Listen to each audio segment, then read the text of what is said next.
Hello everyone, আসসালামু আলাইকুম।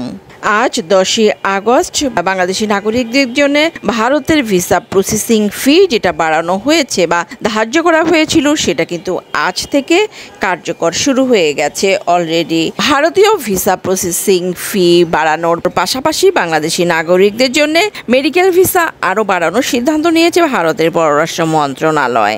আজ মানে রোববার 10 আগস্ট থেকে এই সিদ্ধান্ত কার্যকর শুরু হয়ে গেছে। আর এই খবরটি জানার পর ব্যবসা বাণিজ্য পুনরুজ্জীবিতের আশায় নতুন করে বুক বাঁধছেন ভারত এবং বাংলাদেশের ব্যবসায়ীরা।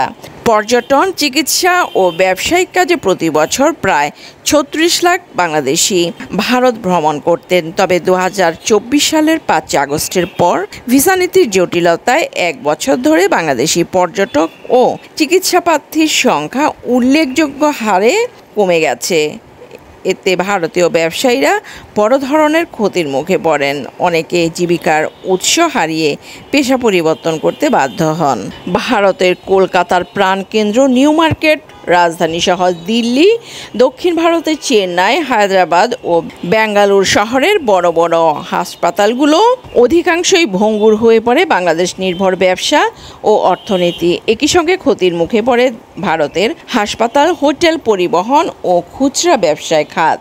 আর এই ক্ষতির মুখে শুধু যে ভারতের ব্যবসায়ীরা পড়ে এমনটা কিন্তু একদমই না, বাংলাদেশের ব্যবসায়ীরাও কিন্তু প্রচণ্ড ক্ষতির সম্মুখীন হন।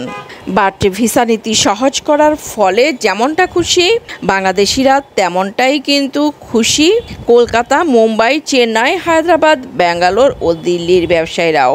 বাংলাদেশিরা যদি ভারত যায় তাহলে আগের যে সংকট সেটা অচিরেই কাটিয়ে উঠবেন বলে তারা আশা করছেন। একই আশা করছেন হাসপাতাল কর্তৃপক্ষ, হোটেল ব্যবসায়ী, মুদ্রা বিনিময়, পরিবহন ব্যবসায়ী থেকে শুরু করে পোশাক ও খাদ্য সামগ্রী ব্যবসায়ীরাও। তারা সকলেই চান ধর্ম, রাজনীতি ও হানাহানি বাদ দিয়ে সব কিছুর ঊর্ধ্বে উঠে দুই দেশের মৈত্রী সম্পর্ক অটুট থাকুক এবং একে অপরের পরিপূরক হয়ে উঠুক। সবারই বিশ্বাস এই পদক্ষেপ দ্রুতই সংকট কাটিয়ে ব্যবসা বাণিজ্যকে আগের অবস্থায় ফিরিয়ে আনবে। এখন কথা হলো, ভারত কিন্তু তাদের ভিসা প্রসেসিং ফি বাংলাদেশি নাগরিকদের জন্য বাড়িয়েছে, আবার মেডিকেল ভিসাও কিন্তু বাড়িয়েছে অনেক অংশে। বাট কতটা বাড়িয়েছে সেটা যদি বলি, আগে যেই মেডিকেল ভিসাটা যখন সীমিত পরিমাণে দেওয়া হচ্ছিল সেটা হয়তোবা 30 জনের মধ্যে পেত 5-6 জন।